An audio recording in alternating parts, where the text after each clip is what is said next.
gente, inclusive, levantou uma campanha, né? Que era um slogan nosso, a gente usa até hoje, que é o Eu Amo Paraisópolis, que depois acabou virando uma novela, que foi o I O Love I Love Paraisópolis, Paraisópolis. mas esse Que movimento de não legal, esconder a caramba. comunidade, porque a comunidade ficava em evidência quando dava alguma coisa de Sim. errado, quando tinha problema no Morumbi, Criminalidade. a criminalidade. Uhum. Só que a maioria dos dias eram dias de luta, de dias de milagres que aconteciam dentro da comunidade, do aluno que conseguia ir para a escola, da mãe que conseguia colocar comida em casa, do pai que estava trabalhando.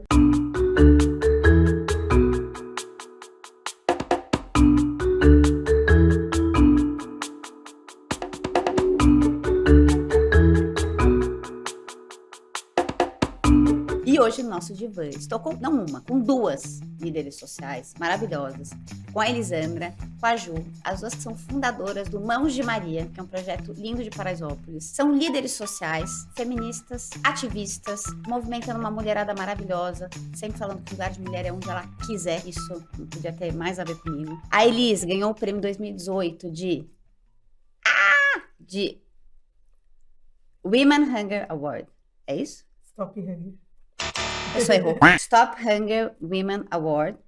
O nome é difícil, mas só para dizer que é uma coisa importante de liderança, de realmente de fome, né, do movimento que elas fizeram. E as duas fazem parte do G10 Favelas, né? São cofundadoras do G10 Favelas. Exato. A Ju, não esqueça de você, tá? É porque a coisa aqui é a filé, a coisa é extensa. A Ju é mãe de 3. Ela foi líder também de um projeto lindo que digitalizou mais de 11 mil pessoas, né, em Paraisópolis. Você foi liderança também no CEL.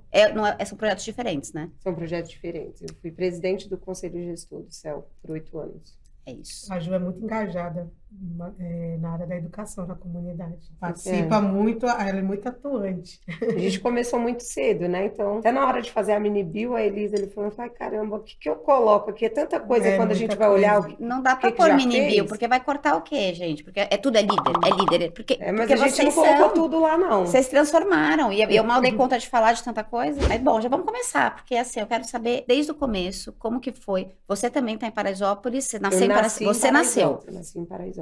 Como que é nascer em Paraisópolis e, de repente, ver tudo isso que vocês construíram, que não é pouca coisa, e que vocês movimentaram? Como que começou isso? De onde que saiu esse monstro de dentro de vocês, esse monstro do bem? Pode falar. Então, tá bom, então, eu sou filha de 2 imigrantes nordestinos, porque em Paraisópolis, ou se é nordestino, como a Elis, que veio da Bahia, ou se é filho de nordestinos. Então, com muito orgulho da história da minha família, meu pai é pernambucano, minha mãe é baiana, meus pais, assim como a maioria dos nordestinos, vieram para São Paulo tentando uma vida melhor, não se conheciam, chegaram analfabetos, e meu pai conheceu a minha mãe numa sala de aula de jovens e adultos.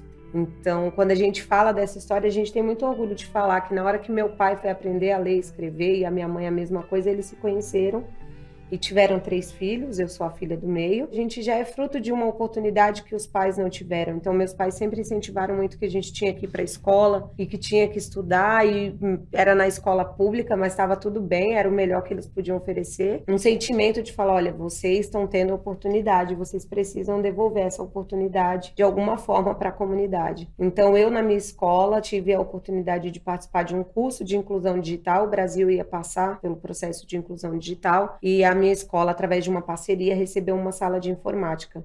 E cada aluno de uma sala era escolhido para receber esse curso, e através desse curso o aluno se comprometia a virar aluno monitor, que era dar aula para sua própria sala. E aí na minha sala aconteceu isso comigo. E aí meus amigos que são do G10 também hoje, Gilson, Regiane, Joildo, também passaram por esse processo. Foi lá que vocês se conheceram? Foi lá que a gente se conheceu. E aí um dia, chegando em casa, meu pai falou o seguinte, olha, a Associação de Moradores recebeu uns computadores, eu falei que você vai lá. Eu falei, mas você falou que eu vou lá fazer o quê? Eu falei que você vai lá mexer com os computadores. A história começa aí. Cheguei na associação por conta desses computadores e por conta do meu pai, que falou ali pro presidente da associação, não, ela vai lá. Maravilhoso. E como chama teu pai?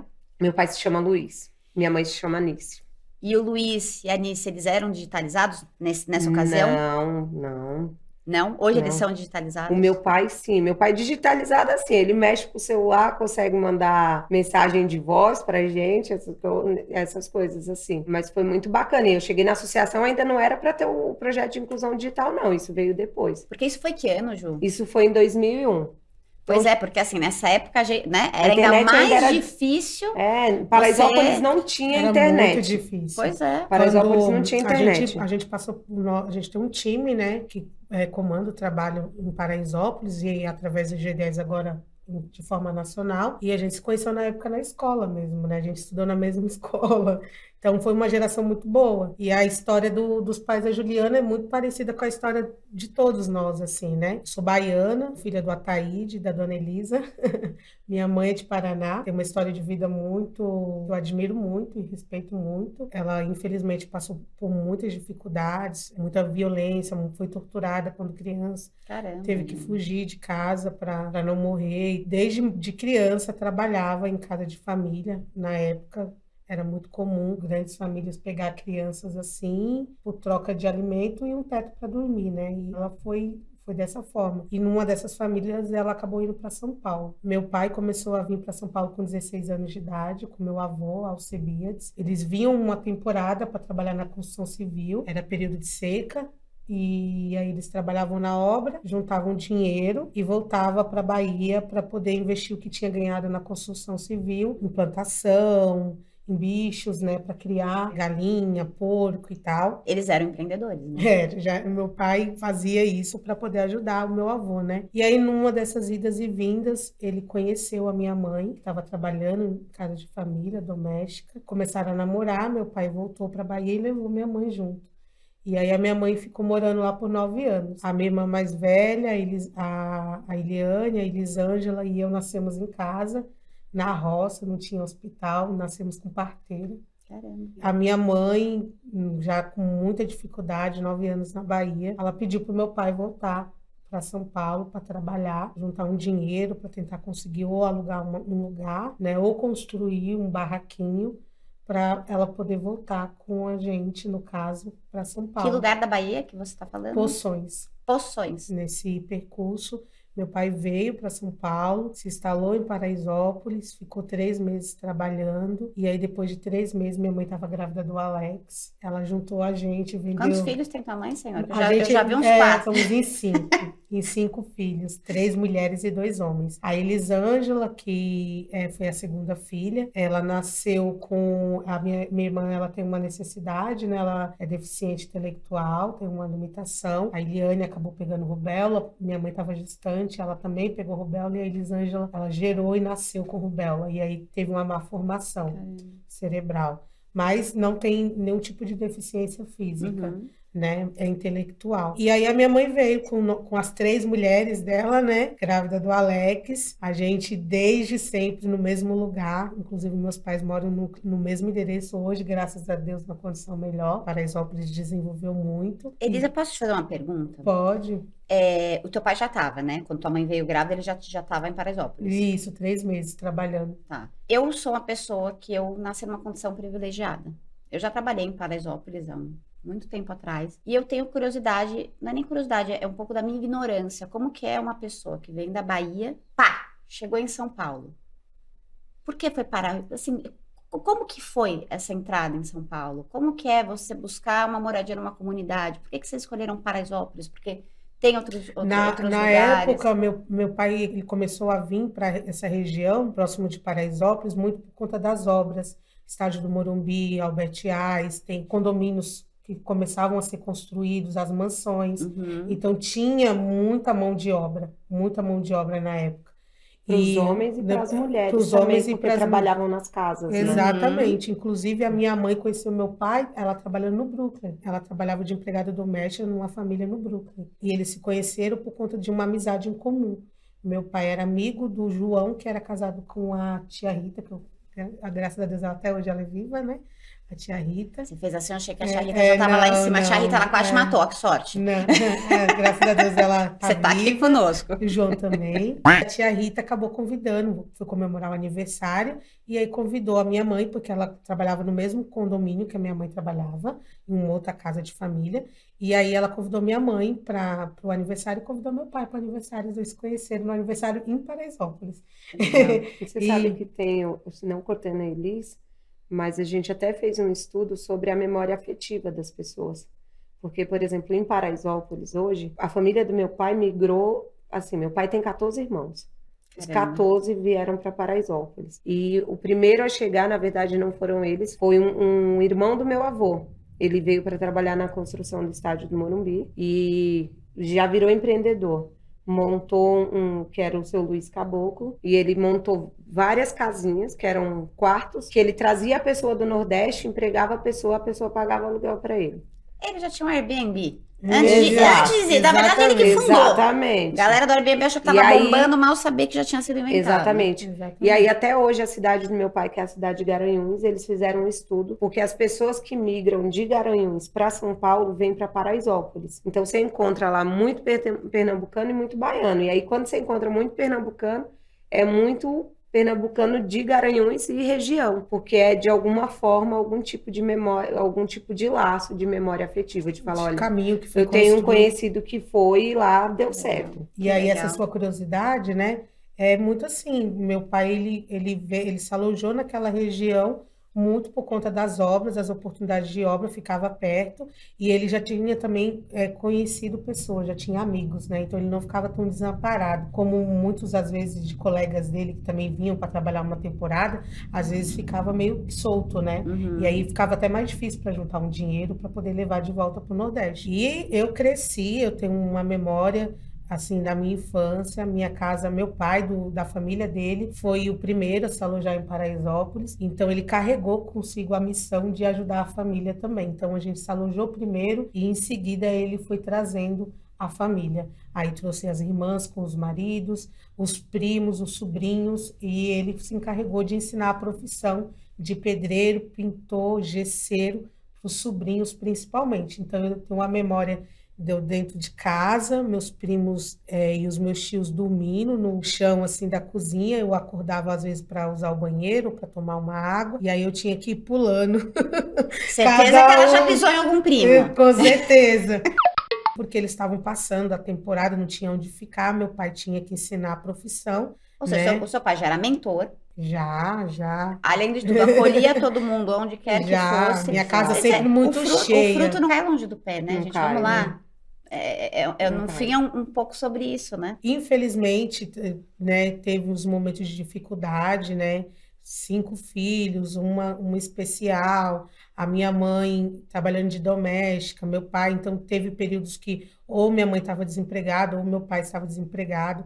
Então também tenho essa memória, a gente passou fome, né? De tipo faltar as coisas mesmo em casa e minha mãe ficar assim agoniada com a dificuldade. Eu cresci dentro da comunidade e eu pude, nesse processo, aprender muito, a valorizar muito os amigos, porque minha mãe, ela conseguia muito apoio das amigas dela, da rede de apoio que ela tinha ali entre as amigas, e aprendi desde pequenininha a compartilhar. Então, aonde come um, come 20. E Como que é isso na prática, Elis? Porque, né, quer dizer, você falou, a gente passou fome. Como vocês tinham, dividir entre os irmãos ou dividir entre mais pessoas? eu passei fome de tipo a minha mãe tirar da boca dela e para dar a gente de comer o mínimo. E eu lembro disso, assim, a gente falando, come, mãe. E ela, não, a mãe não quer comer, não, mas ela não queria comer porque Falava ela que tava sem pra fome, mas... tava sem fome para poder sustentar. São coisas que, infelizmente, milhares e milhares de pessoas, infelizmente, passam.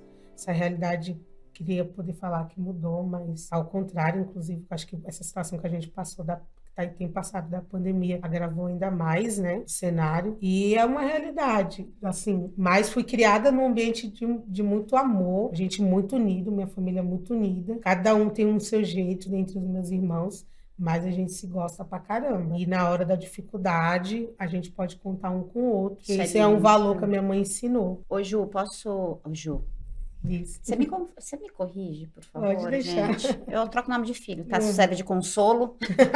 Toda mãe faz isso. Se tiver Não mais é de um, pessoal. troca. Tô perguntando especificamente a questão de fome, porque, assim, eu não passei fome na minha vida. Então, uma coisa é você escutar, eu passei fome. Outra coisa é você entender o que significa no dia a dia a fome, né? Então, você tá falando, poxa, eu lembro de passar fome.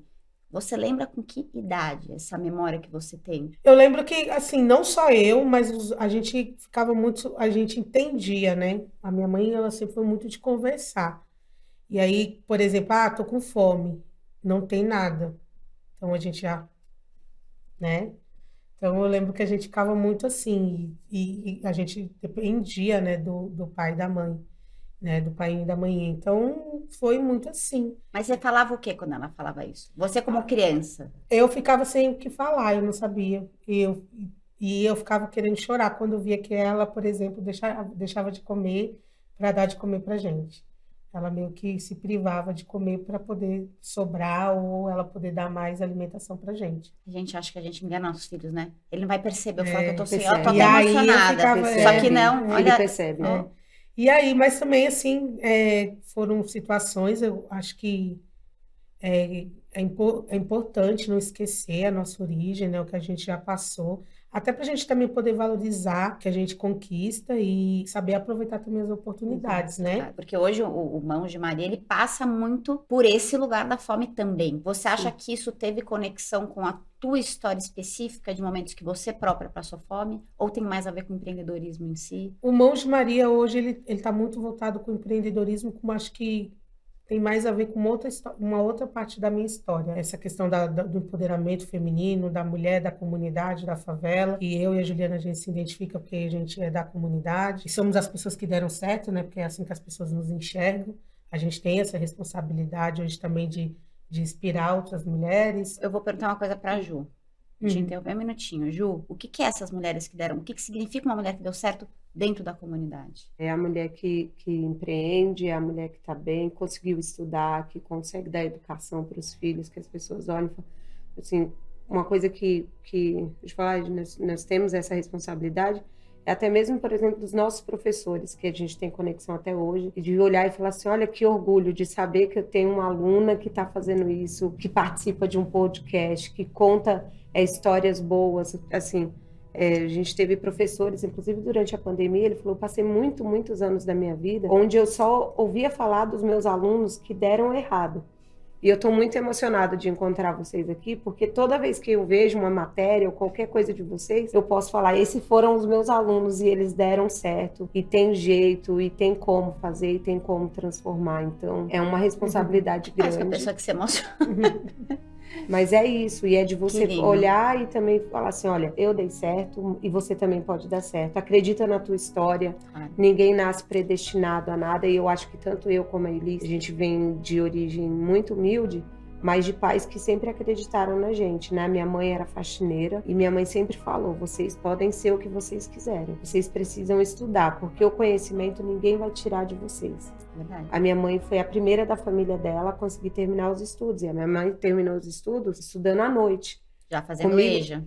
A gente somos em 3 irmãos. O meu irmão é mais velho que eu, 10 anos. Quando a minha mãe conseguiu voltar, porque ela se alfabetizou assim para aprender a assinar o nome. Ela não sabia assinar o nome, mas ela só foi poder voltar a estudar mesmo depois que a gente já estava grandinho. E a gente ajudava a fazer a lição da escola. Ela chegava e ela, olha, Ju, olha, Fábio, não sei fazer a lição. E a gente sentava e incentivava a minha mãe com todo o cansaço que ela já tinha do dia, que saía às 5:30 da manhã para trabalhar e voltava para casa às 10 da noite, mas foi assim, uma inspiração, e de hoje a gente poder contar essa história com orgulho, né? Nós somos da família a primeira geração que pôde ingressar na universidade. As pessoas da comunidade é muito marginalizada, né? E mudar isso, desconstruir isso é uma tarefa diária e difícil. Sim. Então, acho que quando a gente fala da responsabilidade é justamente essa. A gente somos as pessoas que deram certo, que a gente conseguiu aproveitar algumas oportunidades, e a gente vem ter esse dever de mostrar o quanto que existe coisas boas, pessoas boas, projetos bons, coisas legais acontecendo dentro da favela. Tem muita gente que dá certo, como vocês estão falando, e saem da comunidade. Vocês deram certo e não só continuam na comunidade, como vocês fomentam a comunidade.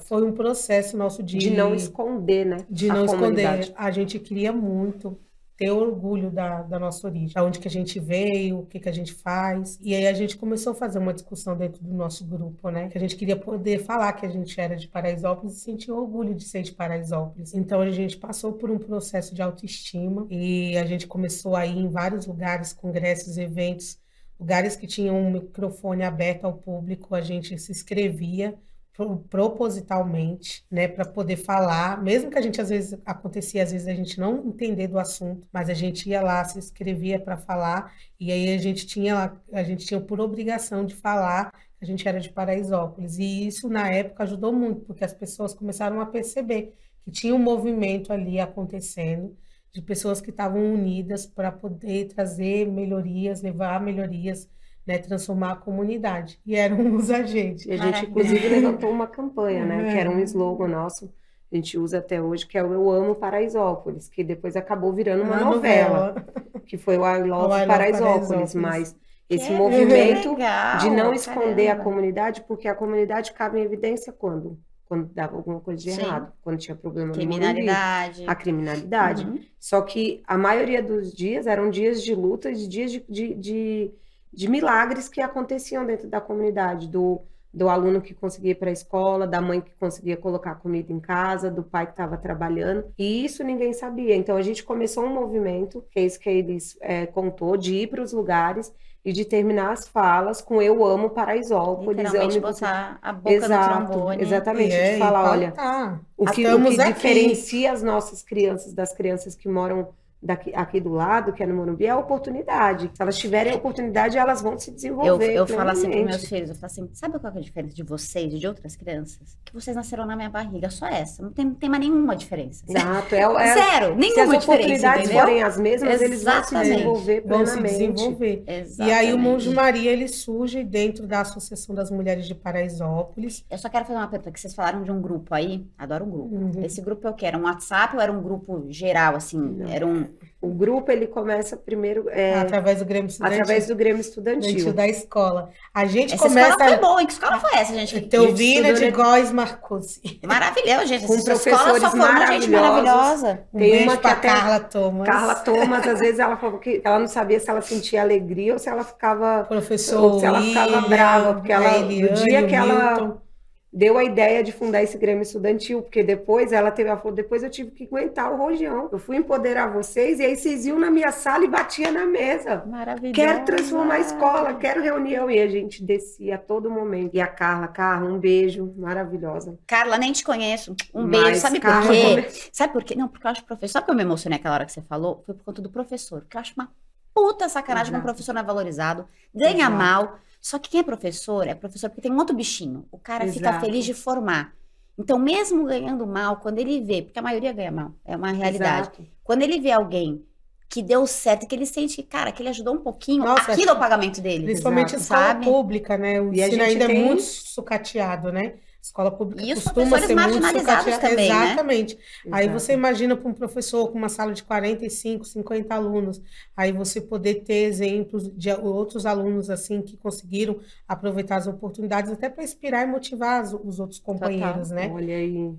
E o quanto isso faz diferença na vida dos professores também. Diferença. Hoje eu faço parte do grupo de educação em Paraisópolis, então muita gente que está nesse grupo hoje, um dia foi meu professor, foi minha coordenadora, foi diretora da escola em algum momento, e do quanto isso também é importante, o quanto a escola, ela cumpre um papel social que vai muito além de só ensinar. A escola motiva, a escola leva para frente.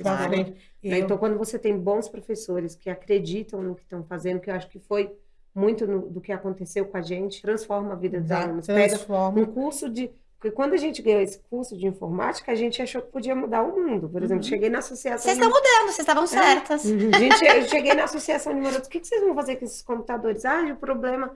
A gente tinha um problema aqui que faz muita impressão e tudo que fazia era com ofício, né?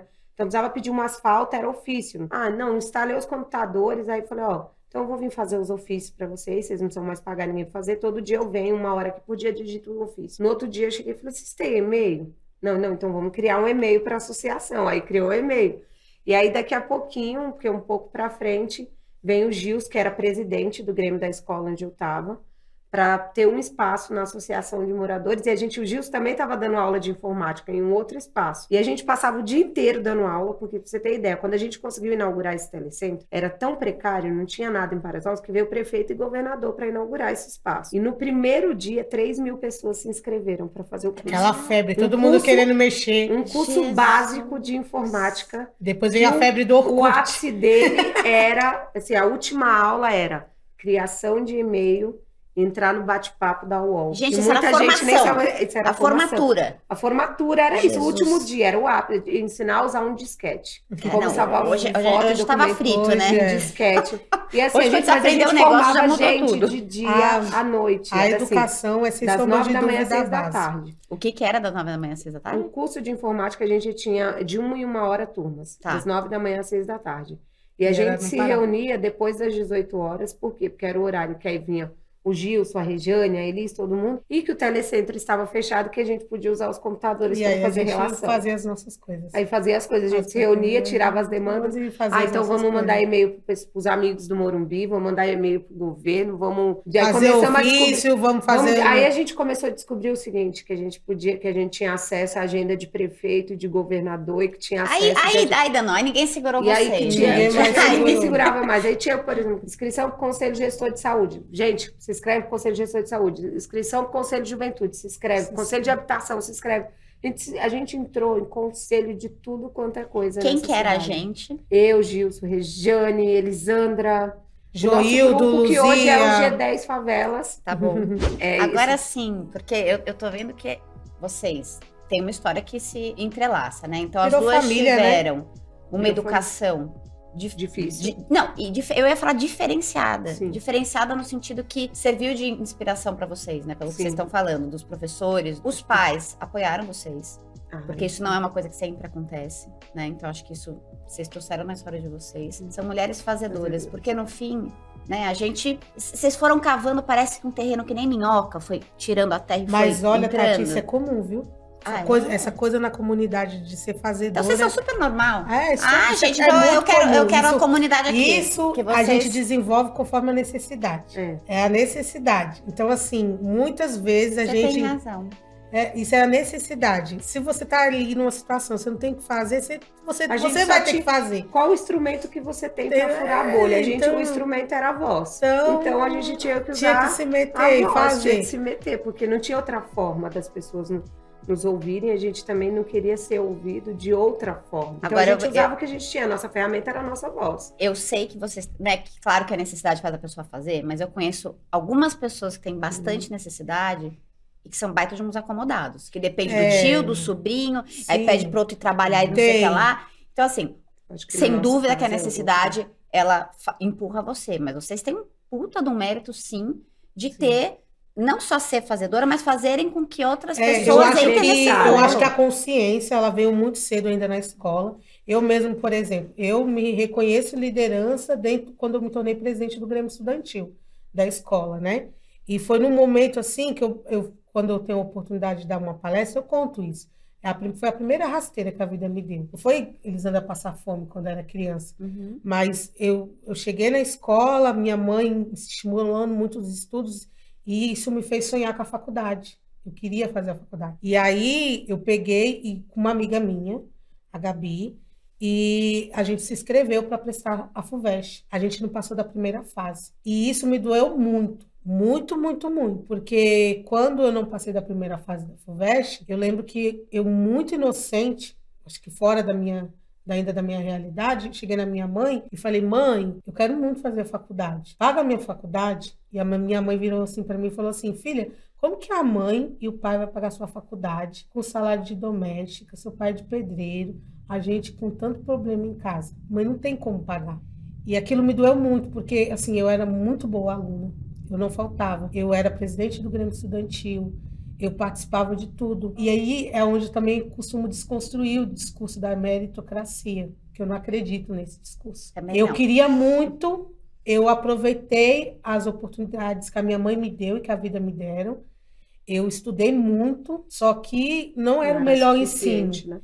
Não foi o suficiente. E eu queria muito. Eu achei que eu merecia Claro. a bolsa de estudo. Só que a vida, infelizmente... A mérito, eu falo assim, a meritocracia vale para pessoas que partiram do mesmo lugar. do mesmo lugar. Senão não existe meritocracia. Não existe. Entendeu? E Você aí, foi uma potência, aproveitou todas as oportunidades que você teve, que o não foram suficiente. suficientes. e às vezes não é o exatamente. suficiente. Exatamente. E essa foi a primeira rasteira que a vida me deu. E foi nesse momento que eu olho, eu vejo o Gilson, eu vejo o Joildo, eu vejo as meninas, o pessoal através do Grêmio Estudantil lá, organizando um cursinho pré-vestibular para o final de semana, juntando o Etelvino e Maria Zilda, que é uma escola também que fica do lado, para estudar no sábado e no domingo, das 7 da manhã às 5 da tarde, fazendo parcerias com professores de universidades públicas e privadas, para que esses alunos pudessem estudar e preparar para concorrer o vestibular, tentar bolsa ou tentar entrar numa faculdade pública.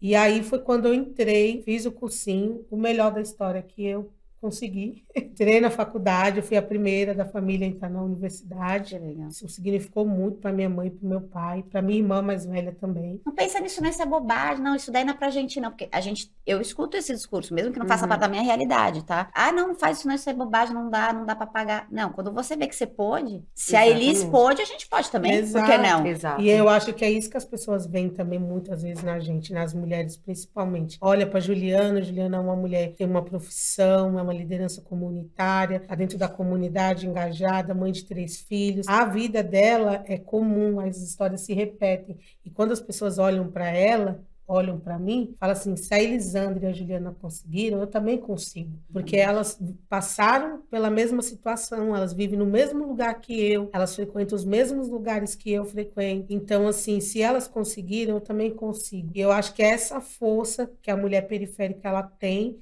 e a questão da cultura, o espírito coletivo, a união, porque isso é uma coisa cultural dentro da favela. A favela, ela se ajuda, ela se apoia. A gente tem essa coisa de compartilhar, de fazer, e eu acho que é isso que fortalece, né? E muitas vezes não deixa a peteca cair, porque a gente sempre está ali, uma segurando a mão da outra, uma fortalecendo a outra, e a verdade é que, de modo geral, tudo bem que eu moro na comunidade, eu enxergo que a comunidade é muito unida, as comunidades são muito unidas, mas eu acho que é isso que faz a diferença. Ninguém faz nada sozinho, em nenhum setor, em nenhuma organização, em nenhuma cidade, ninguém faz nada sozinho. E eu acho que é essa força coletiva que transforma. E o que a gente vem fazendo, transformando, é muito por conta do coletivo, dessa união que vem fortalecendo e que hoje, através do G10 Favelas, o Mãos de Maria e outros negócios, outros projetos e programas têm tido a oportunidade de levar para outras favelas que ainda não conseguiram desenvolver todo o seu potencial,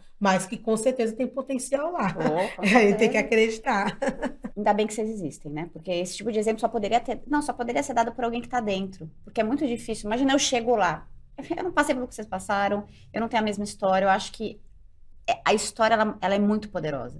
Né? Assim, o lugar de vocês terem que se mantido na comunidade, eu acho isso muito inspirador mesmo, assim, para mim, agradecer a vocês, ainda bem que vocês existem, sério, maravilhoso, Obrigada. sério. Como que nasce o G10? E como que nasce depois o Mãos de Maria? É o contrário? É o contrário. A Mãos de Maria veio antes. O Mãos de Maria veio antes. A Mãos de Maria, ela veio através da Associação das Mulheres. Em 2006, a gente já tinha uma demanda muito grande das mulheres na comunidade. Elas eram maioria em tudo. Nós éramos maioria em tudo. Eram nós, mulheres, que iam reivindicar creche, saneamento básico, moradia, emprego. Era a maioria nos projetos, nos cursos, nas formações. E também as mulheres começaram a ir nos moradores pedir ajuda porque estava sofrendo violência doméstica. E aí a gente, em 2006, a gente viu a necessidade de ter um trabalho específico para a mulher na comunidade. Aí a gente fundou a Associação das Mulheres. Eu, a Juliana... Esse agente é sempre vocês? Eu, a Juliana, a Regiane, a outra Juliana, a Helena, a Neuza Vicente, a dona Josefa Campos. Várias mulheres, um grupo bem misto, mulheres mais velhas, mulheres mais jovens, né, lideranças comunitárias e tal. A gente funda a Associação das Mulheres para a gente trabalhar com foco em mulher. Vocês se reuniam? Como que fundou esse grupinho? Eu sei que, mas eu preciso saber. Vocês se reuniam à noite? A gente fazia reunião, fazia atividade. À noite? À noite, no final do dia, principalmente no domingo, no sábado. Participava, organizava. Na casa de alguém? Ou tinha a gente depois conseguimos a nossa sede. A gente se reunia na Associação de Moradores. Tá. Tem um espaço lá para isso? A gente tem um espaço, que é a Associação de Moradores, é onde começa o trabalho enquanto liderança comunitária e ativismo. A gente começa com esse grêmio estudantil que vai e ocupa o espaço da União de Moradores. A gente ocupou aquele espaço e daquele espaço surgiram diversos projetos, entre eles a Associação das Mulheres de Paraisópolis, que é onde a gente fala que a gente precisava dar voz para as mulheres, precisava de um espaço que fosse dedicado Só para as Só mulheres. para as mulheres, porque quando a gente ajuda a melhorar a vida de uma mulher, a gente de alguma forma está ajudando a melhorar a vida da família inteira. Quando a mulher Verdade. passa a ter autoestima, quando ela passa a ter independência financeira, a gente não está transformando só a história dela, a gente está transformando a história da família. Vai ser muito melhor mãe, os filhos vão enxergar ela de uma forma diferenciada, o próprio companheiro vai começar a enxergar essa mulher com outros olhos, É verdade. como uma pessoa que pode contribuir ativamente para o sustento da família e que ela merece respeito, né? Então, E que se não tiver, ela também pode, E com o que se não dinheirinho tiver, ela dela, vai ó, embora. vai embora. se ela vai Exatamente. embora, que é Exatamente. isso. E aí, nesse processo, a gente fundou a associação. Em 2007, a gente começou o primeiro curso, Mãos de Maria, surge aí. Primeira capacitação de mulheres na área da gastronomia. Por que culinária? Porque na comunidade... Adoro que ela já faz a pergunta que eu ia fazer, adoro. Porque a culinária, porque na comunidade, as comunidades em São Paulo, né, no Brasil, elas são muito formadas por nordestinos. Então você tem muita opção de comida, as mulheres sabem fazer coisas maravilhosas. E aí, pensando na mulher que está sofrendo violência doméstica, né, elas têm um perfil também muito parecido. Pararam de estudar muito cedo ou não estudaram. Foram mães muito cedo, por isso que também, né, não pôde estudar, tem baixo nível escolar e acabam dependendo financeiramente do agressor, que é o companheiro. E às vezes não tem a rede de apoio. A família ficou no Nordeste, veio com o companheiro para São Paulo, está com os filhos. E aí, pensando nessa mulher que a dificuldade de se inserir no mercado de trabalho, como que a gente faz para essa mulher ganhar dinheiro, ter dinheiro no bolso? Mulher empoderada na favela é mulher com dinheiro no bolso. Sempre, bem.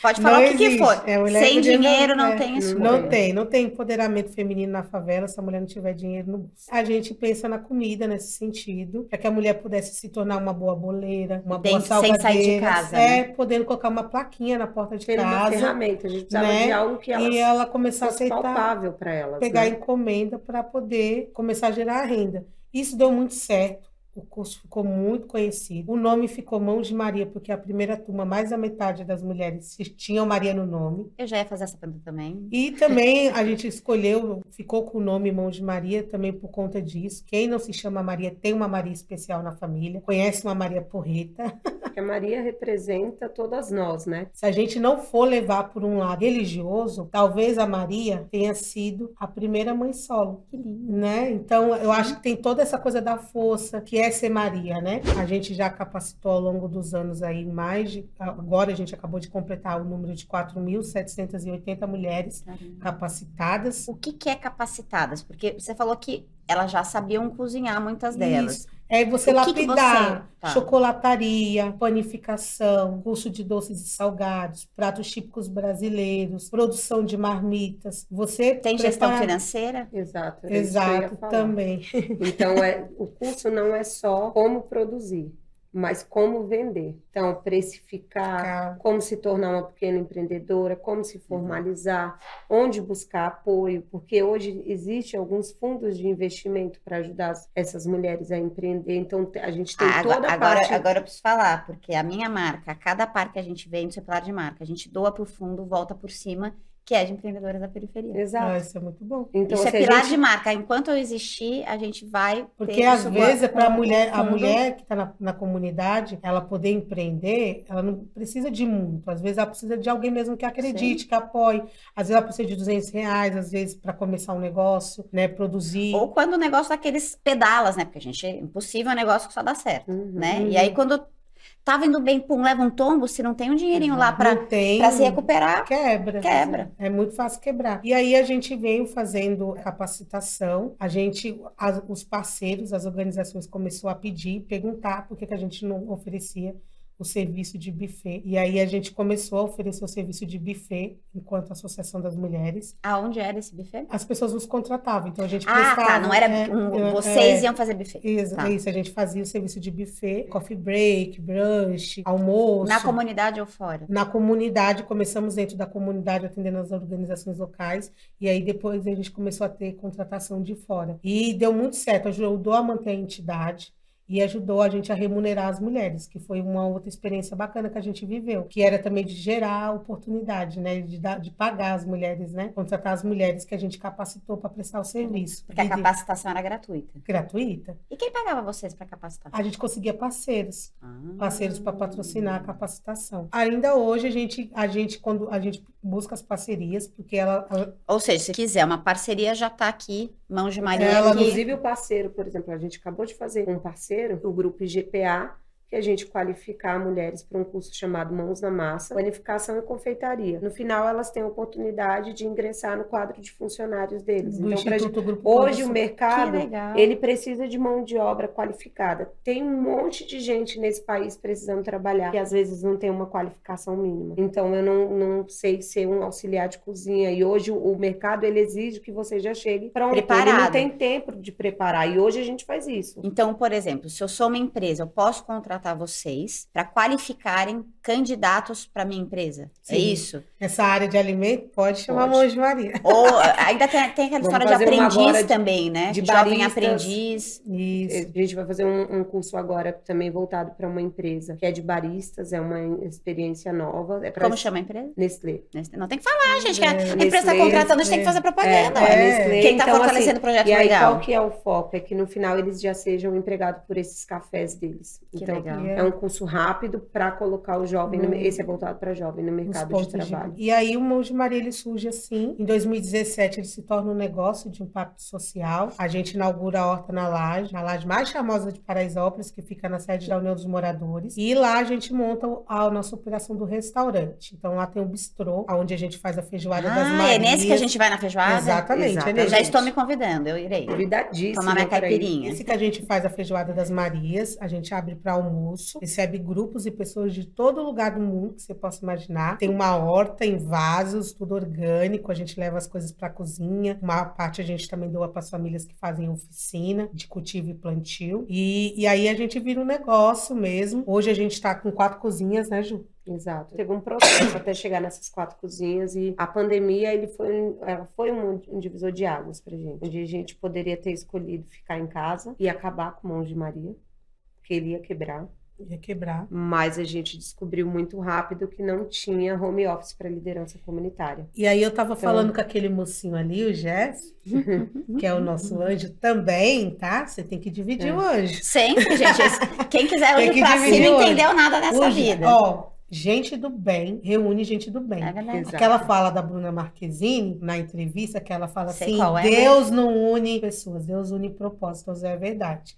Jeff é isso, é propósito, porque o Jeff, ele entrou, ele que me ligou, ele fez uma pesquisa, tal, segundo ele, e aí ele conseguiu falar comigo, e aí ele ligou, se apresentou, falou que queria apoiar, ajudar, fazer algum projeto junto, e etc. Foi no momento da pandemia, inclusive a primeira campanha de financiamento coletivo que a gente fez, e que deu muito certo, um sucesso, boa parte das pessoas, Viva Coroa, o Jeff reuniu... A Adri sentou aqui já. Ele reuniu pessoas maravilhosas para participar, o pessoal do Projeto Ovo, ele reuniu várias pessoas para nos apoiar, deu muito certo, e foi a nossa campanha que a gente fez de financiamento coletivo para a gente manter as nossas cozinheiras que foram para a linha de frente cozinhar e para a gente poder fornecer as marmitas solidárias. Eu já sei que foram 2 milhões, é isso? 3 milhões, a gente chegou no marco de 3 milhões de marmitas distribuídas. 3 a milhões operação para continua. A comunidade. Para a comunidade. A gente chegou a fazer durante um mês uma ação com as outras 5 maiores favelas do Brasil. Então a gente também fez distribuição de marmitas solidárias na comunidade de Jurunas, que fica no Belém do Pará, na Casa Amarela, em Recife. Não, mas calma, como é que vocês mandaram para lá? Sim, a gente mandou através via G10. A gente montou a operação lá com as mulheres lá. Com as Marias de cada um desses lugares. Desses estados. Então montou uma operação de combate à fome nesses estados. Abriram franquias. Como se fosse franquias. Como se fosse franquias. E aí, por dentro do G10. Por dentro do G10. Tá. E aí a gente conseguiu fazer todo esse movimento, mobilizar a rede junto ao G10. Encaramos a pandemia, né?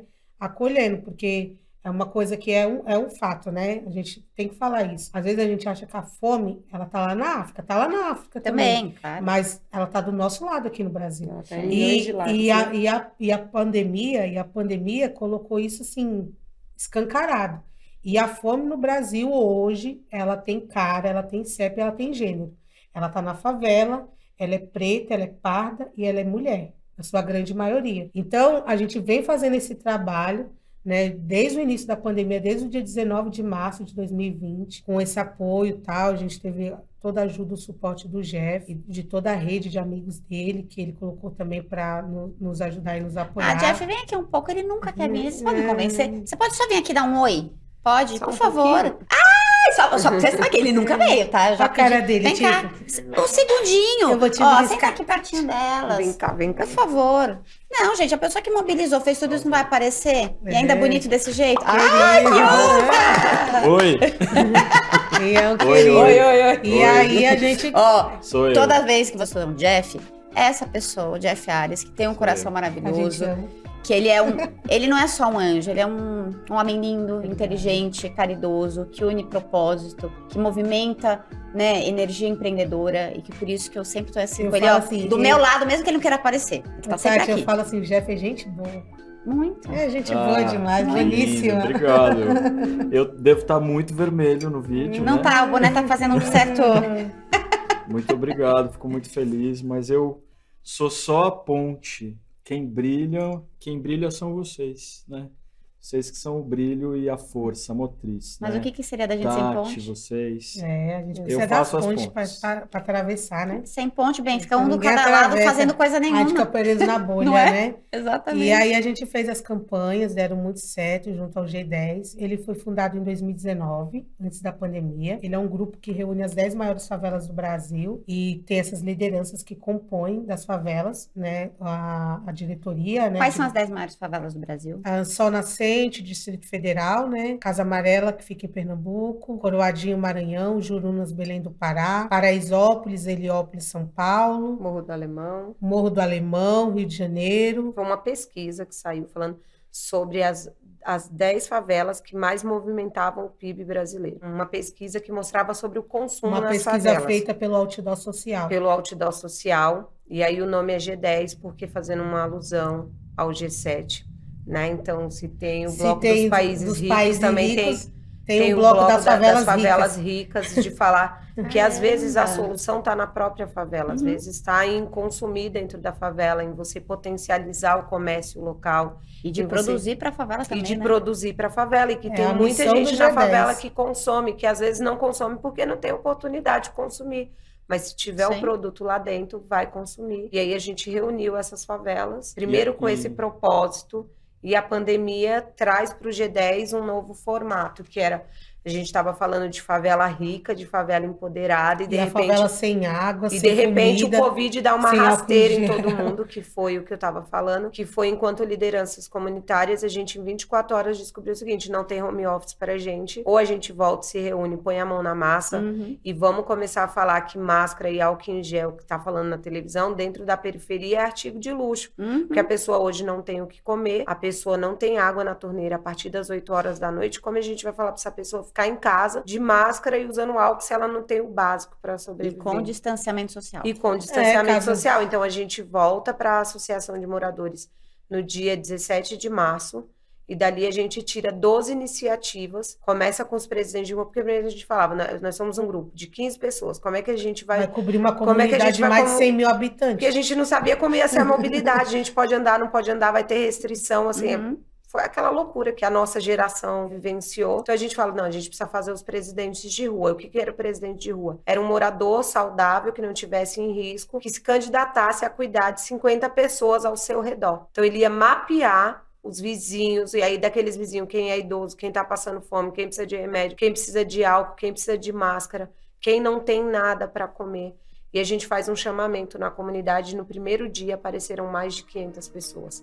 Essa foi a primeira iniciativa, e dessas iniciativas surgem as outras, que uma delas é a que eu e eles comandamos, que é a Operação de Combate à Fome, que é a distribuição de marmitas solidárias. Olha, então o Covid não tem o que fazer com esse vírus, ele vai chegar para todo mundo, mas quem tiver a imunidade melhor tem mais chance de sobreviver. Uhum. Como é que a imunidade dos nossos moradores ia estar boa se eles não tinham nem o que comer?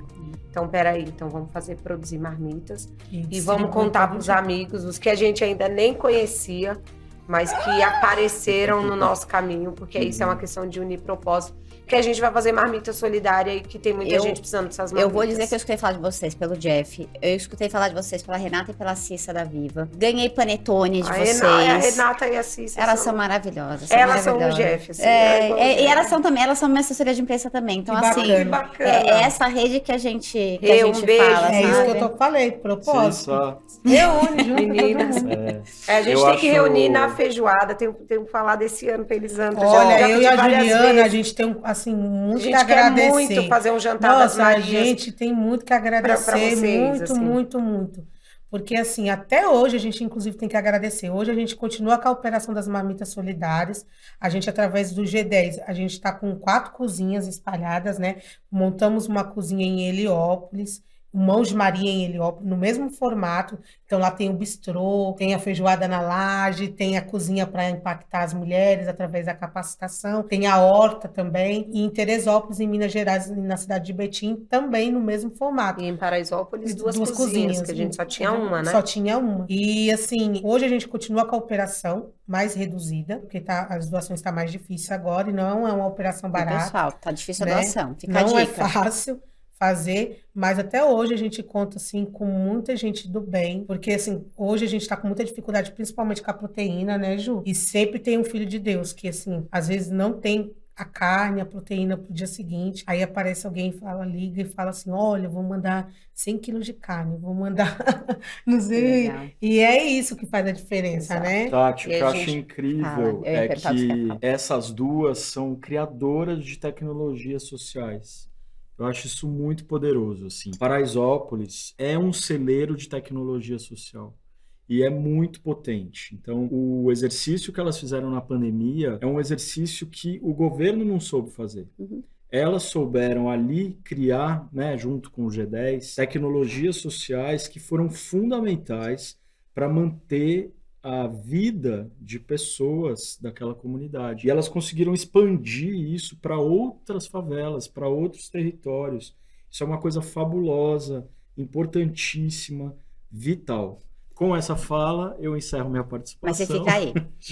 Eu vou roubar uma fala da Ana Fontes, que eu adoro também. Eu amo a Ana Fontes. A Ana ela vai vir aqui ainda, eu Ana tô falando também, com ela. A Ana é tem que estar maravilhosa. nesse jantar também, porque A a Ana- Ana é mais uma amiga Ó, também, Ana, assim. a próxima é você aqui, viu? A Ana é Mas a uma Ana, inspiração pra gente, sabia? ela é É uma maravilhosa. inspiração. E eu escutei uma vez ela falando que os investidores querem investir em tecnologia. Ela falou, e meu povo, você acha que a dona de casa que tá lá fazendo bolo no pote, isso não é tecnologia? Que tá lá com 1000 problemas e está lá cozinhando, está lá empreendendo, está lá fazendo. Então, assim, eu já escutei de vocês são empreendedoras, vocês souberam escalar, é dificílimo isso para empreendedor. Eu própria tenho uma maior Nossa. dificuldade de escalar, então vocês falaram de escala, vocês falaram de franquia, uma organização que eu acho que nem nossos governos têm, de você conseguir vários líderes, microlíderes que conseguissem mais 50 pessoas, então vocês estão falando de estratégia de governo, entendeu? Então vocês estão Hoje falando no Brasil, de... a gente tem mais de 3.000 presidentes de rua. Então, assim, por isso que Esse quando a trabalho gente foi aplicado fala... em mais de 300 comunidades. Então, É vocês... inovação Não, e planejamento. E isso tem que estar dentro do governo. Esse tipo de liderança tem que estar lá. Porque se tem uma coisa que às vezes os líderes não sabem, o que é empatia, o que é colaboração. Então, se a gente não fizer essa grande mistura e realmente levar essas mulheres, né? Porque daí são vocês mesmos, entendeu? Que vem da comunidade, não sou eu. Pra lá, pra ter esse olhar lá de cima. Gente, isso é...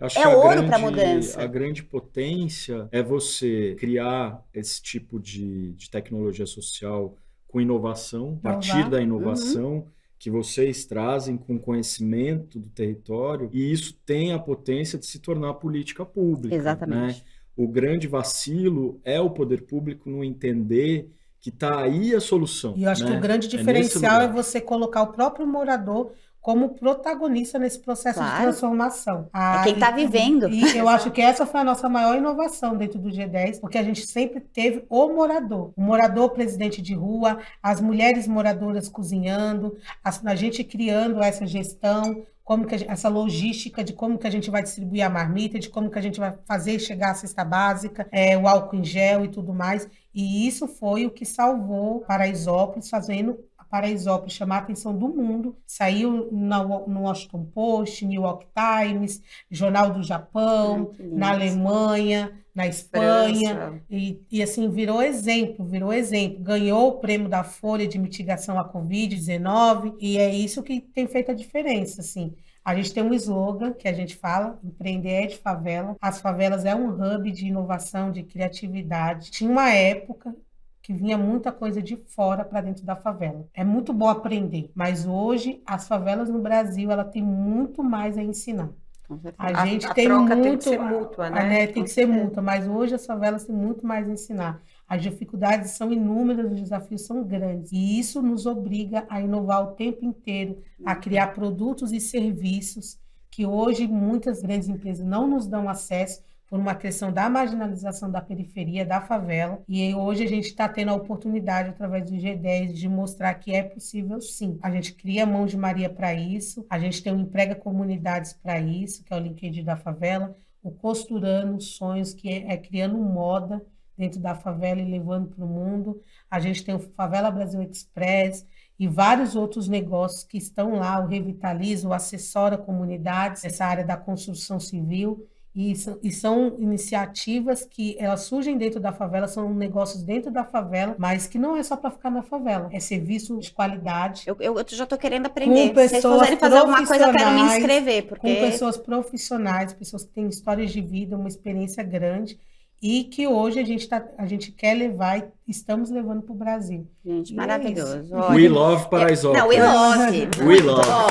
Vou falar eu ficaria aqui a tarde inteira. Ele também ficaria, mas é que a gente vai ter que encerrar. Mas eu queria só assim para finalizar, primeiro agradecer, sério, eu quero aprender mais com vocês, quero quando vocês tiverem programas, eu quero ir aprender, o que vocês precisarem a gente fazer essa troca. E eu queria saber o que vocês dão de dica para quem está começando a empreender. Olha, vocês que são empreendedoras maravilhosas. O que eu dou de dica, uma pessoa que quer começar a empreender e alcançar a independência financeira, primeiro, identificar em si o que ela faz de melhor. Eu acho que essa é a grande sacada do empreendedorismo. A gente saber o que a gente faz de melhor. E dentro daquilo, a gente buscar apoio para se desenvolver. Hoje em dia tem vários projetos, o próprio Sebrae, a Rede Mulher Empreendedora, o próprio G10, que foca muito nessa questão do empreendedorismo dentro da favela, que oferece suporte e apoio para que esse pequeno empreendedor, essa pequena empreendedora, ela possa começar. E aí eu acho que é uma dica que vem muito de mim. Nós, quando a gente se propõe a fazer as coisas, a gente tem que acreditar.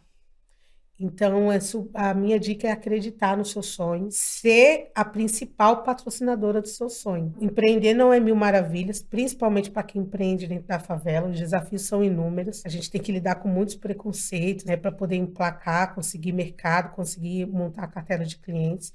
Mas a gente tem que acreditar no nosso sonho. Então, buscar esses apoios, começar com devagarinho mesmo, né? Conforme as coisas forem melhorando, vai entrando o primeiro lucro, você vai investindo, você vai colocando na sua lista de prioridades. Isso aqui é o meu primeiro item da prioridade, né? Eu quero fazer isso aqui. Eu preciso comprar esse equipamento. Primeiro lucro, você vai lá, compra o equipamento. No segundo lucro, você vai lá e adquire outras coisas. E é assim que você vai melhorando. Não se paralisar. Às vezes é melhor você começar com o que tem e começar do que ficar ali, né, querendo a perfeição. E aos poucos as coisas vão melhorando, o resultado vai chegando, e se você fizer com amor, o resultado vai ser maravilhoso, porque uma coisa que eu valorizo muito quando comecei no bistrô, no Mãos de Maria, foi isso. Eu aprendi que meu conselho, assim, valoriza as parcerias e as relações.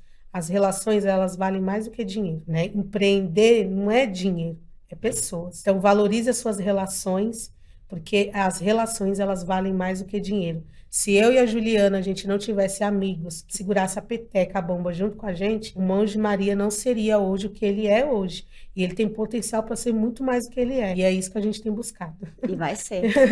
Maravilhoso. Já é. E você, depois da Elis falar tudo isso, fica até difícil de falar. Você pode falar já é. Né? Já é mesmo. Já é mesmo. Mas acho que primeiro é fazer o que gosta. Quando a gente faz o que a gente gosta, algo que a gente tem orgulho, a gente não tá trabalhando, né? A gente tá, é uma causa, é a sua vida que tá ali. Quando você é assalariado, a pessoa fica ali, 44 horas semanais, 8 horas por dia, e quando você vai empreender, não é isso, é a sua vida que tá ali. Então, quando a gente faz o que a gente gosta, a gente não tá trabalhando, a gente tá transformando e buscar os canais para se apoiar. E aí eu escutei uma frase há poucos dias que eu acho que serve muito para o empreendedor, que é: não ande, não pare e não corra. Esteja sempre em movimento. Movimento gera movimento e coisas boas trazem coisas boas e, por consequência, vai também gerar lucro, né? Então, gera diversas coisas e, para quem empreendeu, o lucro é muito importante. Então, esteja sempre em movimento. Que lindo, Ju. Gente, muito, muito, muito obrigada. E eu vou falar uma frase que eu amo, que é o seguinte: o medo não vai diminuir se você não começar. Essa história de que, não, eu tô esperando só fazer aquilo, Lela, tá? Faz, quebra a cara, levanta, se vira. É só assim que o medo diminui. E com exemplos maravilhosos que sempre arrastam como vocês. Gente, obrigada, Tati, pelo convite. Honra gigante, sério, ter vocês aqui. Vou na laje, sim, na feijoada, tomar Sambar caipirinha. muito. Eu não sou muito do samba, mas eu assim, vou dançar. Eu adoro dançar, tá? Mas eu não sei dançar sambar. Mas eu vou estar lá. E eu quero saber dos cursos que vocês estão fazendo, tá bom? Tá ótimo. Obrigada, Muito gente. Obrigada. Beijo. Beijo. Ai, gente, eu não queria parar nunca. Mas senão ele vai me matar.